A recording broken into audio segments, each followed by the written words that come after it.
Приветствую, друзья! На канале Scale Journal пришла 10-я посылка, а это значит, что мы продолжаем сборку ударного вертолета Ми-24В от издательства Eagle Moss. Сегодня мы ознакомимся с содержимым 34, 35, 36, 37 выпуска, а также соберем детали, идущие в комплекте. Внутри этой посылки шел бонус, это часы штурманов королевских ВВС Великобритании. Данный специальный бонус доступен только для тех, кто оформил подписку и осуществляет оплату с помощью карты. Кстати, ссылку на подписку можно найти в описании этого видео, а ссылку на все серии в правом верхнем углу. Давайте перейдем к просмотру журналов и сборке деталей. Для начала рассмотрим содержимое 34-го журнала. Особенности устойчивости вертолета. Ми-24 в Македонии.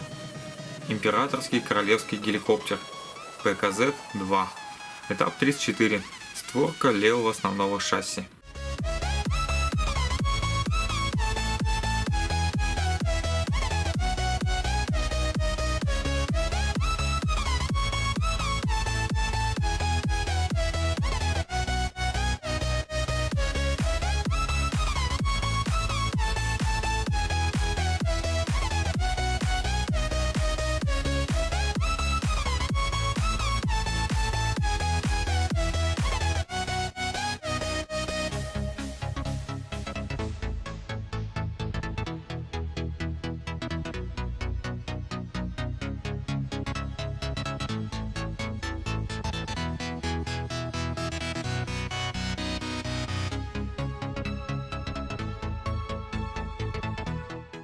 Вот что у нас получилось в итоге.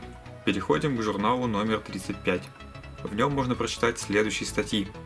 Неуправляемые ракеты С-8. Ми-24 в Афганистане. Панджшерская операция 1982 года. Конкурент Милевской единички. Вертолет Як-100. Этап номер 35. Передняя створка левого основного шасси.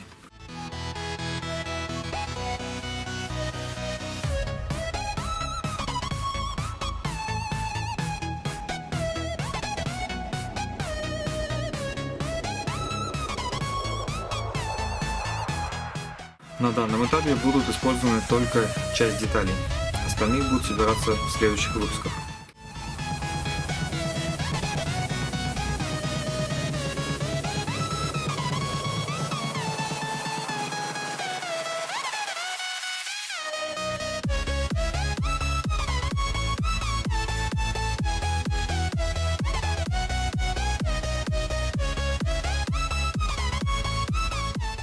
Вот такой результат получаем после сборки деталей. Переходим к следующему выпуску. В журнале номер 36 можно прочитать следующие статьи. Почувствуйте себя летчиком. Весеннее. Ми-24 в Афганистане. Панджшерская операция 1984 года. С перекрещивающимися винтами. Вертолет ФЛ-282 «Колибри». Этап номер 36. Дверь кабины и шасси. Этап достаточно объемный по работам. Тут придется немножко повозиться.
Вот такой результат получаем после сборки.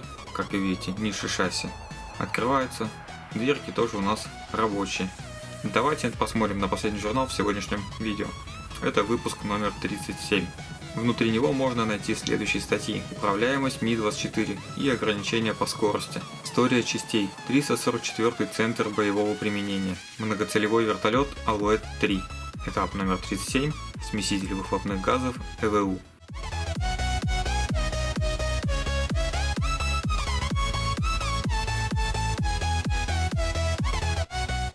Детали всего две, причем использоваться в сегодняшней сборке будет только одна, а вторая остается на сборку следующих выпусков. Давайте быстренько ее установим и подведем итоги на сегодняшний день.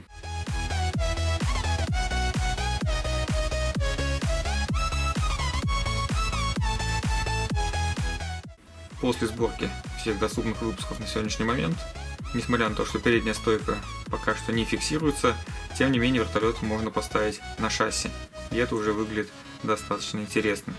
С нетерпением буду ждать следующую посылку, чтобы продолжить сборку данного вертолета. Как всегда, дополнительные фотоматериалы вы можете найти у меня на сайте, ссылка будет в правом верхнем углу и в описании видео. На сегодня это все, до новых встреч, пока!